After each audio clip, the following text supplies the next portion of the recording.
Àwọn ohun amúlùdùn bíi ọ̀nà mọ́tò tó dára, tó dùn rìn, omi ẹ̀rọ tó mọ́ geere, iná ọba tó dángájíá, ètò ẹ̀kọ́ tó péye àti ètò ìlera tó gbámúṣé ni àwọn ará ìlú ń fẹ́ láti ọ̀dọ̀ àwọn olórí wọn tí wọ́n yàn sípò ìṣèjọba. Nípínlẹ̀ Ògùn, ètò àti ṣàtúntò àti ṣàtúnṣe ìpínlẹ̀ Ògùn ti bẹ̀rẹ̀ láti nǹkan bí ọdún kan àbọ̀ sẹ́yìn báyìí tí iṣẹ́ sì ń lọ lọ́wọ́ lórí rẹ̀. Ìjọba tó wà lóde yìí lábẹ́ àkóso gómìnà Ìbíkúnlé Amósùn ti mú iṣẹ́ àti mú àfojúsùn rẹ̀ lórí àwọn ètò pàtàkì márùn-ún ìjọba rẹ̀ dòun lókùnkúndùn. Ìdí nìyí tó fi jẹ́ wípé ọ̀kọ̀ọ̀kan àwọn ètò pàtàkì márùn-ún ìjọba yìí ni ọwọ́ iṣẹ́ ti bà táwọn ará ìlú jákèjádò ìpínlẹ̀ Ògùn náà sì ti bẹ̀rẹ̀ sí ní jẹ àǹfààní ìjọba tiwantiwa tó wà lóde báyìí.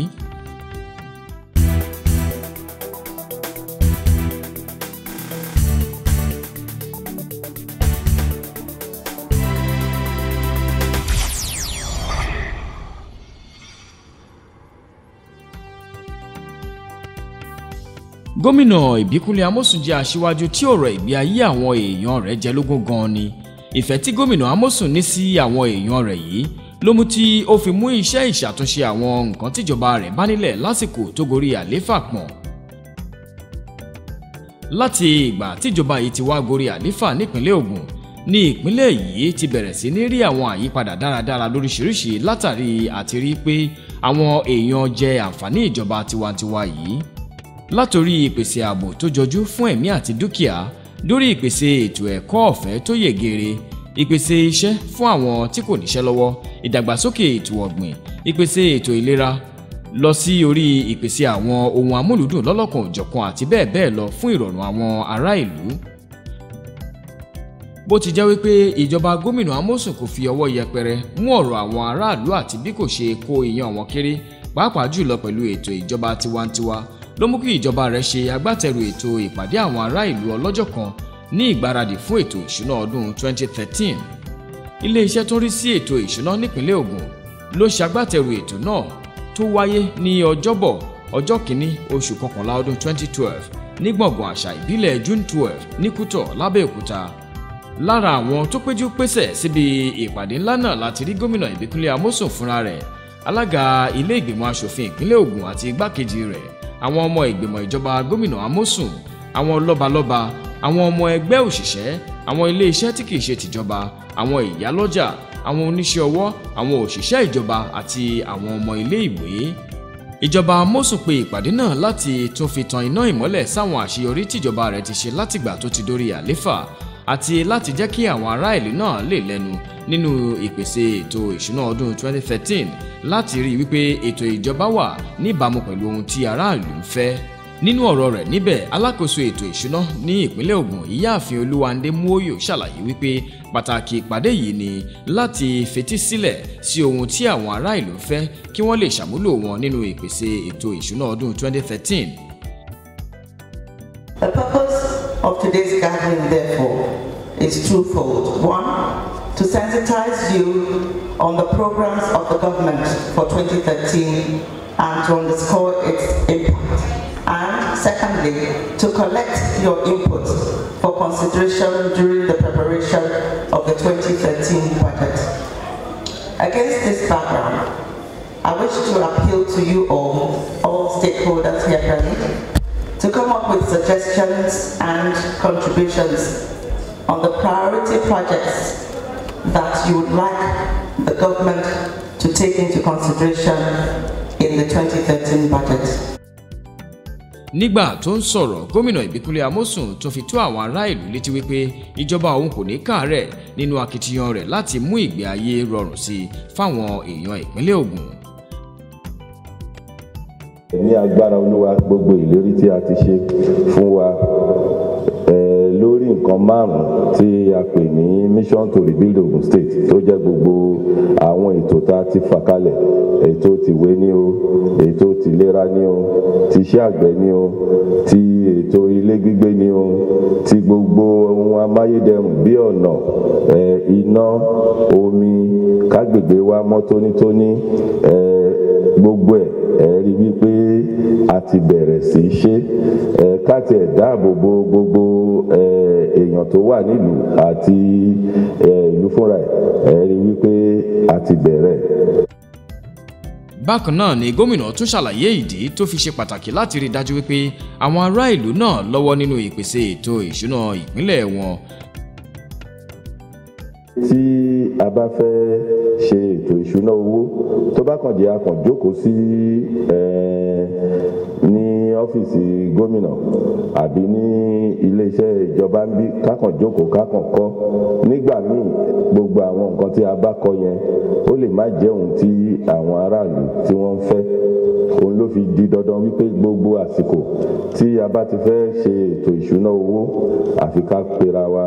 ká bá ẹ̀yin bàbá wa sọ̀rọ̀ wípé ẹ̀yin ìyá wa gbogbo ẹ̀yin ọ̀tọ̀kùlú àti gbogbo àwọn tí ó ń ṣiṣẹ́ ní Ògùn State tó jọmọ Ògùn State àtẹni tó wá gbé bí ni o ọmọléèwé ni o ọlọ́jà ni o onímọ́tò ni o ọlọ́kadà ni o gbogbo wa ká wá foríkorí ká béèrè lọ́wọ́ ra wa wípé kí ni àwọn nǹkan tẹ́ fẹ́ o àwọn nǹkan tá a ti ń ṣe níbo la ṣe dé o àwọn ìtókù báwo lẹ ṣe fẹ́ ìdí ẹ̀ ní ti gbogbo wa tí a ṣe papọ̀ níbí. Gómìnà tún sọ̀rọ̀ síwájú sí wípé ìjọba òun yóò máa fààyè gba irúfẹ́ ìpàdé yìí lóòrèkóòrè eléyìí tó ní yóò fààyè sílẹ̀ fún ìfọ̀rọ̀jomitoro ọ̀rọ̀ láàrin ìjọba àti àwọn ará ìlú fún ìlọsíwájú ìpínlẹ̀ yìí. Níparí, gómìnà Ìbíkúnlé Amósùn dúpẹ́ lọ́wọ́ gbogbo àwọn tó péjú pésẹ̀ síbi ìpàdé náà tó sì tún ké sí wọn láti fọwọ́sowọ́pọ̀ pẹ̀lú ìjọba rẹ̀ lórí akitiyan àti gbé ìpínlẹ̀ Ògùn débùté ògo. Interfacing with you kí oníkálukú àwọn nǹkan tí ẹ bá rí wípé ẹ fẹ́ kó wà ńbẹ̀ tá àti ìfisí gbogbo àwọn tá a lá máa ṣe lọ́dún tó kọjá ẹ rí pé a ti bẹ̀rẹ̀ ìmíì tí ò tí ì dọ́dọ̀ yín tẹ́ ẹ bá sọ fún wa àdá yín lóhùn ìdíjódé tí ò ṣe tí ì débẹ̀ ibi tíṣẹ́ ti dé lórí ẹ̀ bójọ́ náà ni o bójọ́ mi ni o bójẹ́ náà ni o bójẹ́ ti iléèwé ni o bójẹ́ tètò ìlera ni o bójẹ́ tètò ààbò ni o tẹ́ ẹ bá ti bi wá àdá yín lóhùn ohun tẹ́ ẹ bá fẹ́ kó wà nínú ètò ìṣúná ẹ sọ fún wa.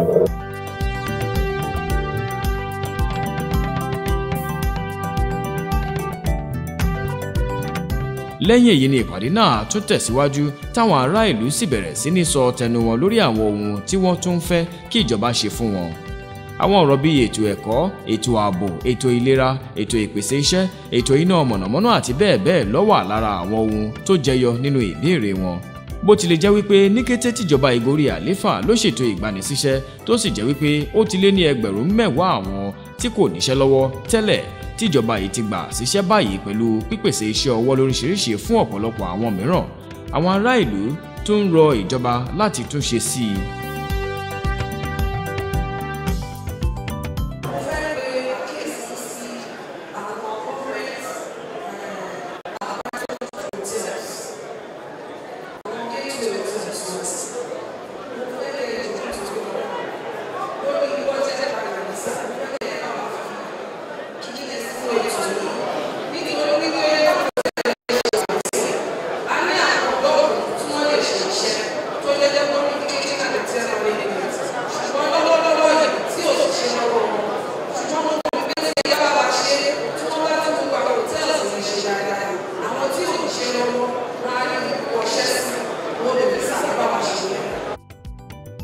Nígbà tó ń fèsì sáwọn ìbéèrè wọ̀nyí, gómìnà Ìbíkúnlé Amósùn ṣàlàyé wípé ìjọba ń sapá rẹ̀ gidi láti pèsè iṣẹ́ fún àwọn tí kò níṣẹ́ lọ́wọ́ mìíràn tó sì jẹ́ wípé èròǹgbà ìjọba ni láti rí dájú wípé gbogbo àwọn ọ̀dọ́ tí kò níṣẹ́ lọ́wọ́ nípínlẹ̀ Ògùn ni wọ́n ríṣẹ́ kan tàbí òmíràn ṣe. Gbogbo hòtẹ́ẹ̀lì wọ́n ti ta gbogbo wọn because èmi ìwọ̀n ní kàn lò fún 60 ọdún 60 years èmi 45 years àwa sọ pé kò ṣeé ṣe bá a ṣe ń sọ̀rọ̀ yìí Olúwa ti bá wa yanjú ẹyọ kan nú ẹ̀ báyìí àná òde yìí òun ni mo gbé tí mo sáìn ẹ̀ Attorney General wà ń bí la sáìn ti Abẹ́òkúta yẹn àti yanjú yẹn àti dínkù sí ọdún 15 torí kò sí ń tá a lè ṣe àwọn yòókù gbogbo wọn lọ court wípé wọn ò lè gbà wọn ti gbé fáwọn wọn ti gbowó lọ́wọ́ wọn a wà ní court àdèmà Olúwa yanjú ẹ̀ àwa ò ní gbà kí kankan nu gbogbo àwọn nǹkan táwọn bàbá wa ti jìyà fún kan ń gbé lọ. láìsí àní-àní ìjọba tó wà lóde nípínlẹ̀ Ògùn yìí ti gbé àwọn ìgbésẹ̀ akọ lórí àti pèsè àwọn ọ̀nà mọ́tò tó ṣe é rìn fáwọn èèyàn rẹ̀ àmọ́ pẹ̀lú bẹ́ẹ̀ ọ̀pọ̀lọpọ̀ ló tún ké síjọba láti tún ṣiṣẹ́ sí i lórí ètò ọ̀nà mọ́tò yìí fún ìdàgbàsókè ètò ọrọ̀ ajé àwùjọ wa. A dúpẹ́ lọ́wọ́ gómìnà wa gidigidi lórí akitiyan tí wọ́n ń ṣe nípínlẹ̀ Ògùn. Àmọ́ ní Ṣàgámù àti ẹ̀ ti dúpẹ́ lọ́wọ́ torí ní ọ̀sẹ̀ tó kọjá wọ́n wá sí Ṣàgámù. Wọ́n náà fẹ́ bẹ̀rẹ̀ títì láti RSS. Ṣẹ́rí títì yẹn afẹ́kẹ́ bá wa mú dé Ògìjò kínú wa lè máa dùn. Torí àwọn mọ́tò sìmẹ́ǹtì tí wọ́n bá ti ń lòdù bẹ́ẹ̀ ìgbà míì tójò bá rọ̀ ọ̀nà yẹn ò dá láti rìn láti bẹ̀ títí dógìjò láti ìyànà ọjà Sábó ní Ward 5 títí dé ọ̀nà Ìmùrẹ̀ àti ọ̀nà Òde ọ̀nà ọbẹ̀ yẹn ò dá rárá sà. Ẹ torí Ọlọ́run bá túbọ̀ ràn yín lọ́wọ́ ẹ bá wa ṣe bẹ̀ yẹn. Ó tẹ̀lé máa jẹ́ ìwúrí fún àwọn ará Ṣàgámù torí àwọn kan jáde ní Ṣàgámù tó yẹ pé Ṣàgámù yẹn ò ṣe é rí ojoojúmọ́ là ń dunnú nílùú wa ipe gómìnà wa yìí ló máa bá wa ṣe ní agbára Ọlọ́run. Sínétọ̀ Ìbíkúnlé Amósùn Ọlọ́run bá fún yín ṣe sà àti ṣìmáwá náà gbogbo ojú ọ̀nà yẹn ò dá púpọ̀ títorí ọ̀gá wa ẹ bá wa ṣe lágbára Ọlọ́run lẹ́yìn eléyìí ẹ̀ tún ṣe míì mọ́ àṣeyè sà. Ẹ̀jẹ̀ kan ta fẹ́ bẹ̀rẹ̀ ni nípa ọ̀nà Òdòrẹ́gẹ̀ Òdòṣẹ́lẹ̀ lọ sí Òdòrẹ́gẹ̀ lọ sí Àtọ́ ọlọ́bẹ̀ yẹn kẹ́kọ̀ọ́ tó ń tì wá lójú gidi gan. Ọmọ olóṣèlú tó kọjá tí wọ́n kúrò lórí ipò àti bẹ̀rẹ̀ gidi lórí iṣẹ́ yẹn tí wọ́n bá wa ṣe. A lè fẹ́ kí wọ́n mọ àsìkò tí gómìnà Ìbíkúnlé Amósùn tí wọ́n wà níbẹ̀ afẹ́kọ́ dá ìgbàlẹ̀ lọ sí lórí ẹgbẹ́ ìṣàmú àwọn ti Àtọ́ kẹ́kọ̀ọ́ bá ṣe ìgbàlẹ̀ ẹ̀ṣẹ̀ gan. Nínú èsì rẹ̀ gómìnà Ìbíkúnlé Amósùn ṣàlàyé wípé ètò ti tò láti yanjú àwọn ìṣòro ọ̀nà mọ́tò wọ̀nyí nípínlẹ̀ Ògùn. ọ̀nà mẹ́fà tí ẹ tiẹ̀ pè yìí tá a bá sọ wípé ọ̀nà mẹ́fà yìí ní Modi ní Gbáláwo yìí tí ò tiẹ̀ tí ì pé gbogbo ó lè jẹ́ zónù kan ní local government kan lẹ́tí sọ̀rọ̀ yìí owó tá a máa fi ṣe tán bá máa ṣe gbogbo ẹ̀ ó lè jẹ́ bíi 4-5 billion tó jẹ́ wípé bá a ṣe ń pawó ó mì pé gbogbo owó tó kù state ti pa tá à ní sanwó fóṣìṣẹ́ tá à ní ṣe nǹkan kan fún bíi oṣù mẹ́ta mẹ́rin ṣẹ́yìn náà rí i pé àfi ká ní sùúrù ká máa fọgbọ́n tó ká máa fi ètò tó Mbálùfọ̀ junction tán sọ yẹn àti ń bẹ̀rẹ̀ ọ̀nà ń bẹ̀ tó máa lọ títí dé Ìbàdàn road tá a ti ń ṣe owó tá a máa fi ṣọ̀nà yẹn bíi bílíọ̀nù bíi mẹ́sàn-án ni a máa ṣe flyover sí tá a bá kúrò ń bẹ̀ a máa ṣe Ṣàgámù èyí tá a máa ná Ṣàgámù bákan náà ló ṣe pọ̀ tó tá a bá kúrò ń bẹ̀ Iléṣàn ọ̀tọ̀ Àgọ́ Òwòyè bákan náà ló ṣe rí bá a ṣe ń ṣe díẹ̀ ẹ wọ̀nà Ṣàgámù ibi tá a máa gbé dé tá a bá ti gbé dé bíi junction bíi ti cement wọ́n fẹ́ ká sáré gbé dé mú rẹ̀ àníkan ní sùúrù ṣé bẹ́ẹ̀ mi náà mo ti wá bí tí mo sọ pé a máa ṣe Ògìjò tí mo sọ pé a máa ṣe àmọ́ ṣá kò ń ṣe gbogbo ẹ̀ la lè ṣe ń jọ́ kan tán àfi ká bẹ̀rẹ̀ díẹ̀ àwọn ọ̀nà tààtẹ̀ tó wá ń sọ yìí ó federal government road ni wọ́n ìjọba àpapọ̀ ló ní wọ́n àmọ́ ṣá láti wá fi ní àwọn èèyàn wa ká má fara ní wọ́n òun la tún ṣe ń wá nínú owó tí ò tí ì tó tá a fi ń ṣèwọ̀nba tá à ń ṣe. Gómìnà tún sọ wípé ìjọba òun yóò sapá rẹ̀ láti rí i dájú pé gbogbo ìjọba ìbílẹ̀ tó wà nípínlẹ̀ Ògùn ló jẹ àǹfààní iṣẹ́ àtúnṣe àti líla àwọn ọ̀nà tuntun mìíràn ní agbègbè kówá wọn. Gómìnà sì tún lo àkókò náà láti fi béèrè fún ìfọwọ́sowọ́pọ̀ àwọn ará ìlú láti jẹ́ kí èròǹgbà ìjọba yìí dòun. Láti ìgbà tó ti dórí àléfà ní ìjọba gómìnà Amósùn ti mú ìpèsè ètò ẹ̀kọ́ tó yè geere fún àwọn ará ìlú lókùnkúndùn tó sì jẹ́ wípé ipò kíní ni ètò ẹ̀kọ́ wà lórí àwọn ètò pàtàkì márùn-ún ìjọba yìí fún àtúntò ìpínlẹ̀ Ògùn. Látàrí èyí àwọn ìgbésẹ̀ lóríṣiríṣi ni ìjọba yìí ti gbé láti mú àyípadà tó dára bá ètò ẹ̀kọ́ nípínlẹ̀ Ògùn. Pẹ̀lú gbogbo eléyìí ìpàdé pàtàkì yìí tún fún àwọn aráàlú láǹfààní láti mú àwọn àmọ̀ràn lóríṣiríṣi wá lórí àwọn ohun tí wọ́n tún fẹ́ kíjọba Amósùn ṣe fún àwọn lórí ètò ẹ̀kọ́ nípínlẹ̀ yìí. Oríṣiríṣi àwọn ìbéèrè àti ìmọ̀ràn ló ti di eléyìí jẹyọ. A tún ní ilé-ìwé tí àwọn community dá sílẹ̀ ìyẹn community grammar school ní Agada láti 2007 láti ní ìrìn nípẹ̀ àwọn ọmọ yẹn ti wọ SS3 báyìí. Àwọn community lágbà àwọn òṣìṣẹ́ àwọn tíṣà tó ń kọ́ àwọn akẹ́kọ̀ọ́ wọ̀nyí à ń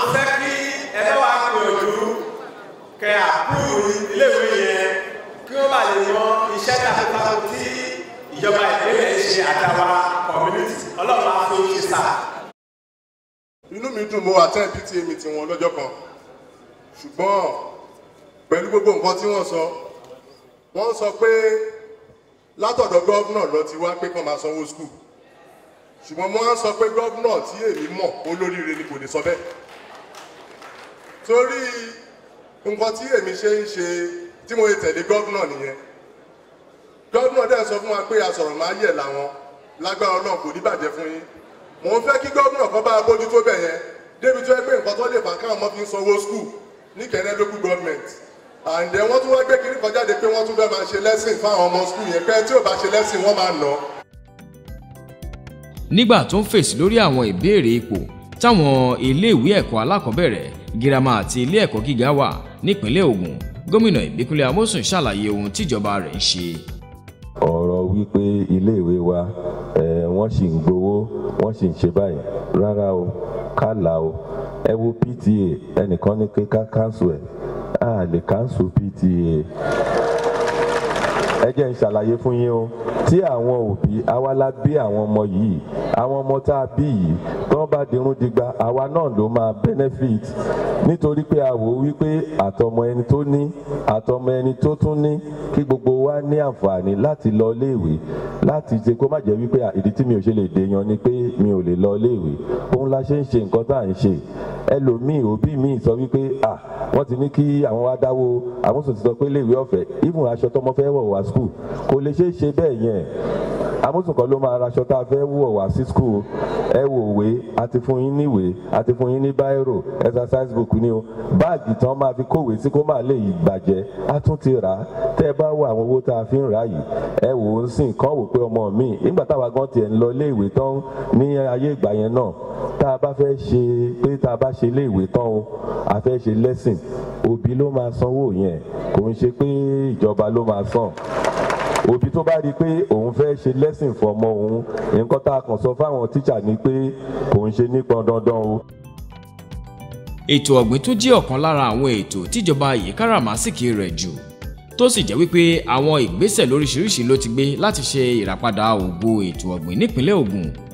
bí ètò yìí ṣe ṣe pàtàkì tó ló mú kí ó fi jẹ́ wípé kí àwọn ará ìlú níbi ìpàdé yìí tó fi tún rọ ìjọba láti tún tẹ̀síwájú nínú akitiyan rẹ̀ yìí. a fẹ́ kàwé a fẹ́ ṣe yìí a fẹ́ ṣe tọ̀hún oúnjẹ là máa kọ́kọ́ jẹ ẹ jọ̀ọ́ mo rọ gómìnà mo bẹ̀ Olúwa fún iṣẹ́ ọ̀gbìn òní kápítà ṣe yín ẹ ràn wá lọ́wọ́ kí lóòrùn yìí jáde fún wa káde fi ṣe alẹ́ sísìn ìta fẹ́ bẹ̀rẹ̀ yìí Olúwa fún iṣẹ́ o. gómìnà Amósùn tó fi ìdùnnú rẹ̀ hàn lórí ìfẹ́ táwọn ọ̀dọ́ ní ṣètò ọ̀gbìn yìí. inú mi dùn wípé gbogbo wa ti rí wípé ń sìn pé láì jẹ́ pé a padà sí ẹsẹ̀ àárọ̀ wàhálà báyìí náà Olúwa ní fi wàhálà bá wa a ti ń sọ fún gbogbo àwọn graduate wa gbogbo àwọn ọmọ wa tó lọ iléèwé tán bá jáde tán àfi kán lọ ṣe iṣẹ́ àgbẹ̀ iṣẹ́ ọwọ́ tó jẹ́ pé àwọn náà wọ́n á tún máa gba òṣìṣẹ́ ni ẹ rí wípé a ti ń ṣe oríṣiríṣi bá a ṣe ẹ rí pé Lagos State wọ́n tún wá bá wa wọ́n láwọn fẹ́lẹ̀ kò sí problem ṣe bí Ògùn State ń bí yìí ni ilẹ̀ tán tí ẹnìkan fún wọn ó tó lọ́pọ̀ bí 20 ká rọra fún wọn ní ìta rò pé a lè fún wọn a dẹ̀ fún wọn lọ́fẹ̀ẹ́ o wọ́n sanwó fún wọn àwa náà ti ń ṣe oko tiwa bá a ṣe ń ṣe táwọn bá ń ṣèdá kan káwa máa ṣèdá mẹ́wàá ó fi dá ni tí ẹ mọ̀ pé tẹ́lẹ̀ tọ́wọ́n bá gbé ọkọ̀ ọ̀dọ̀gọ̀ kò sẹ́ni tó lè jẹun lẹ́kọ̀ọ́ àti wá ń padà sí ẹsẹ̀ àárọ̀ egun wa ń sìn ẹ̀rí nǹkan tá a máa ṣe ségùwà ẹ̀rí nǹkan tá a máa ṣe sí dọ̀gọ̀ ẹ̀rí nǹkan tá a máa ṣe sọ́dẹ́dá tá à ń ṣe sówowó tá à ń ṣe sí gbogbo sìmáwábẹ̀ tó gijó tó ń sọ yìí tá à ń ṣe sí ìlú ṣìnrọ́bà gbogbo ẹ̀ àti bẹ̀rẹ̀ padà. ó fi kún un wípé láìpẹ́ láì jìnnà ìjọba òun yóò tún pèsè owó ìrànwọ́ fáwọn àgbẹ̀. gómìnà Ìbíkúnlé Amósùn tó rọ àwọn ará ìlú láti ṣiṣẹ́ pọ̀ pẹ̀lú ìjọba rẹ̀ láti rí i dájú wípé àwọn àyíká wọn wà ní mímọ́ tónítóní ní gbogbo ìgbà. gómìnà sì tún ké sí wọn láti máa rí i wípé wọ́n da ìdọ̀tí wọn sí àwọn ibi tí ìjọba ti pèsè fún ìdalẹ̀ sí kí wọ́n sì máa rí i dájú wípé wọ́n san àwọn owó táṣẹ́rẹ́ tí wọ́n ní kí wọ́n máa san láti fi bá wọn kó àwọn ìdọ̀tí wọ̀nyí dànù. gómìnà tún bẹ́nubà àwọn àyípadà rere tí yóò bá àwọn ọjà wa jákèjádò ìpínlẹ̀ Ògùn. kí ìdàgbàsókè kó lè bá wa ní tágbègbè wa ò bá mọ́ tónítóní ìdààmú ló máa mú bá wa, Olúwa ò ní mú dààmú bá wa. Mo wá fàsìkò yìí rọ̀ wá, ẹ má jẹ́ kí a máa da ilẹ̀ wa sójú ọ̀gbàrà àbí sí ojú títì nígbà míì pàápàá. Ẹ rí i pé tá a bá ti kó tán kó tó di pé a tún kó wọn á tún kó wá, a sọ fún wọn pé ẹ ṣáà má dà sínú ọ̀nà ọ̀gbàrà, ẹ gbé sójú títì, àwa gbé. Mo mọ̀ pé pẹ̀lú gbogbo akitiyan tá à ń ṣe tá a fi ń bára wa sọ̀rọ̀, gbogbo ẹ̀ á di ṣíṣe. Ẹ jọ̀ọ́ tá a bá ṣe báyìí kò sí bá a ṣe máa ṣe. Tá a bá ẹ̀yin bàbá wa ẹ̀yin ìyá wa náà lẹ sọ pé ọbẹ̀ tó dùn owó ló pa á. Owó tá a tiẹ̀ ṣì ń ná yìí àti máa tún sọ pé ẹ mú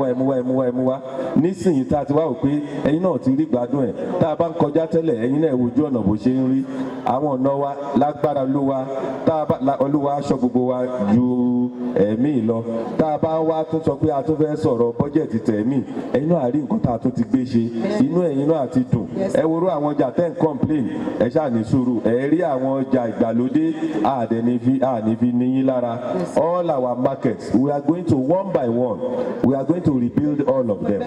We will raise them up so that ẹ̀yin tẹ́ ẹ ti wà ń bẹ̀ tẹ́lẹ̀ owó pọ́kúlẹ̀ yìí máa gbà. Ẹni tó bá ìṣẹ̀fẹ̀ wá wọ ọjà òun ló máa san owó ńlá fún. Gbogbo ẹ̀ la máa tún kọ́ gbogbo àwọn ọjà wa káàkiri gbogbo Ògùn state, Ìta Òsùn ní o, ọjà wa Lọ́tà ní o, Nílaro ní o, gbogbo àwọn tó bá ní ká ṣe díẹ̀díẹ̀ sí àṣẹ.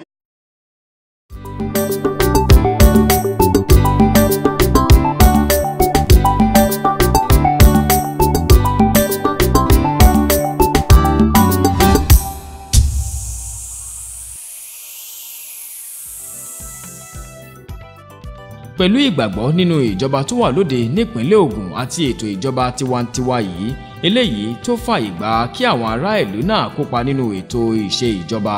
Àwọn ará ìlú nípínlẹ̀ Ògùn kún fún ọpẹ́ pé ìjọba gómìnà Ìbíkúnlé Amósùn káwọn kún gan-an ni pẹ̀lú bó ṣe fààyè sílẹ̀ kí wọ́n ní ẹnu lórí ètò ìjọba rẹ̀. Irú ìgbésẹ̀ jẹ́ ìgbésẹ̀ àkọ́kọ́, ó dẹ̀ wú wa lórí lọ́pọ̀lọpọ̀ láti rí pé irú ìgbésẹ̀ báyìí ń wá láti mọ kí ni àwọn gómìnà wa ń ṣe lórí bí owó wa ṣe ń wọlé, bí wọ́n ṣe ń ná àti nǹkan tí wọ́n rẹ́dì láti ṣe fún wa. Ilé jẹ́ nǹkan àkọ́kọ́, ó dẹ̀ wú wa lórí, inú wa dùn. So a tún fẹ́ kí irú eléyìí kó máa ṣẹlẹ̀ sí so that ìpínlẹ̀ Ògùn a lè máa tẹ̀síwájú. A lè àkókò ìdúpẹ́ lọ́wọ́ gómìnà wa fún ohun ribiribi tí wọ́n ń ṣe, àtúnrọ̀ wọ́n pé kí Ọlọ́run túbọ̀ fún wọn ní okun àtagbára láti tún ṣe sí jù bẹ́ẹ̀ lọ. Ìgbésẹ̀ tí gómìnà wa gbé ó jẹ́ ìgbésẹ̀ tó dára gan, torí pé àwa gan ti ń wo bí wọ́n ṣe máa gbé ìgbésẹ̀ yẹn, because àwa ọjà gbogbo àwọn nǹkan tó láwọn fẹ́ ṣe yẹn ó jẹ́ ìgbésẹ̀ bọ́jẹ̀tì tó jẹ́ pé ní àwọn gómìnà àná tí wọ́n ṣerú ẹ̀ tọ́lọ́run jẹ́ fún wa nírú gómìnà yìí tó dẹ̀ mú ìgbésẹ̀ yẹn láti ṣe, torí ìgbésẹ̀ tí ó dáa ni. A dúpẹ́ fún Ọlọ́run fi òye yẹn sí gómìnà wa Ìbíkúnlé Amósùn lọ́kàn pé ó lè fún wa ní òye pé lára àwọn ìgbésẹ̀ báyìí àjẹ̀dúpẹ́ kọ́lọ́run máa fún wọn ní ṣíṣe ẹ̀ kó máa bá wọn fi kọ́lọ́ bá rọra ẹ̀mí ẹ̀, torí wọ́n ní ìjọba wa kò ní da. Ọlọ́run jẹ́ ti gbé ìjọba yẹn pé àti ní ìjọba àti rẹ́ni tó máa kọ̀yà fún wa gẹ́gẹ́ bí Ìbíkúnlé Amósùn wa. Gbogbo ọ̀nà wa yẹn wọ́n jẹ́ ti promise wa pé àwọn máa ṣe, àjẹmọ̀ pé dandan ló máa, àwọn ò ń sọ̀rọ̀ kan máa mú ṣe. Mi ò fi àsìkò yìí dúpẹ́ lọ́wọ́ gómìnà wa Ìbíkúnlé Amósùn gẹ́gẹ́ bí akitiyan àti nǹkan tí wọ́n ní wọ́n máa ṣe tí wọ́n dẹ̀ ń ṣe. Àkọ́nú ẹ̀ tí mo tọ́ ẹ̀kọ́ dúpẹ́ lórí àwọn ọmọ iléèwé àti ìwé tí wọ́n kó fún àwọn ọmọ, because márùn tí nìkan bí ọdún bíi 5 sẹ́yìn mo tí àwọn ọmọ bá wọlé GS1 báyìí mo mọ iye owó tí a ná fún àwọn olórí ọmọ kan lórí ìwé tá a fi ń ràwé. Ṣùgbọ́n mo dúpẹ́ pé for this year ní Àkẹsàn grammar school ní ìlú Ìpẹ̀rù, àwọn Taikon ìmí Ògúnyẹmí tí wọ́n wọlé, ìwé tí wọ́n kó fún ẹnì kọ̀ọ̀kan wọn ó lé ní ìwé 80,000 tí wọ́n kó fún wọn, so láì gbowó ìwé pẹ̀lú lessons book tí wọ́n fún wọn. So kọ́lọ́n kó sì máa mú bí Ọlọ́run pé kọ́lọ́n kó máa ràn wọ́n lọ́wọ́.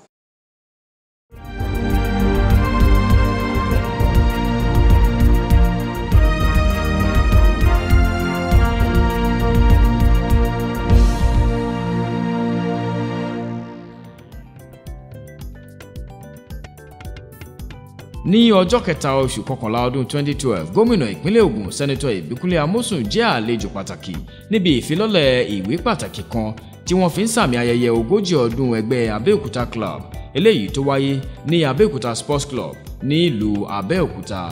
Nínú ọ̀rọ̀ rẹ̀ níbẹ̀, gómìnà Amosun gbóríyìn fún ẹgbẹ́ náà fún bí ó ti ṣe ń gbòòrò sí i láti ọdún tí wọ́n ti dá a sílẹ̀, eléyìí tó ní ó ti kó ipa tó jọjú nínú ìdàgbàsókè ìpínlẹ̀ Ògùn àti orílẹ̀-èdè Nàìjíríà lápapọ̀. Since the establishment of Abeokuta Club 40 years ago, the club has grown in membership and strength. This great club has evolved to be an indelible signpost in the issue of recreation and social networking in Igbaradi in particular, in Ogun State and Nigeria in general, while parading a unique membership of highly successful and incredibly informed sons of Igbaradi. The club has continually played the trade in providing a platform for positive development and a forum to impact on the public policies process, not only in Igbaradi or Ogun State, but the entire nation and beyond. Bákan náà ni gómìnà tún gbóṣùbà fáwọn tó ṣe agbátẹrù ayẹyẹ náà fún àṣeyọrí wọn, tó sì tún ké sí wọn láti tún gba àwọn ọmọ ẹgbẹ́ sí i kí wọ́n tún lè ní àǹfààní sí àwọn èròǹgbà tó tún dára sí i. Síwájú sí i, gómìnà kí àwọn ọmọ ẹgbẹ́ tuntun kú oríire tó sì gbà wọ́n nímọ̀ràn láti ṣàmúlò àwọn ìrírí wọn fún àǹfààní àwọn èèyàn wọn. Lẹ́yìn èyí ni gómìnà Ìbíkúnlé Amósùn wá ṣíṣọ lójú ìfilọ́lẹ̀ ìwé náà. I'm going to launch this book. I'm launching it now with 2 million naira. Àwọn èèyàn jàǹkànjàǹkàn ló péjú pésẹ̀ síbi ayẹyẹ náà. Lára wọn láti rí olórí ìjọba fìdíhẹ́ lórílẹ̀‐èdè Nàìjíríà nígbà kan rí, olóyè Ernest Shonekan, àwọn lọ́balọ́ba àti àwọn èèyàn ìpínlẹ̀ Ògùn lọ́kùnrin àti lóbìnrin.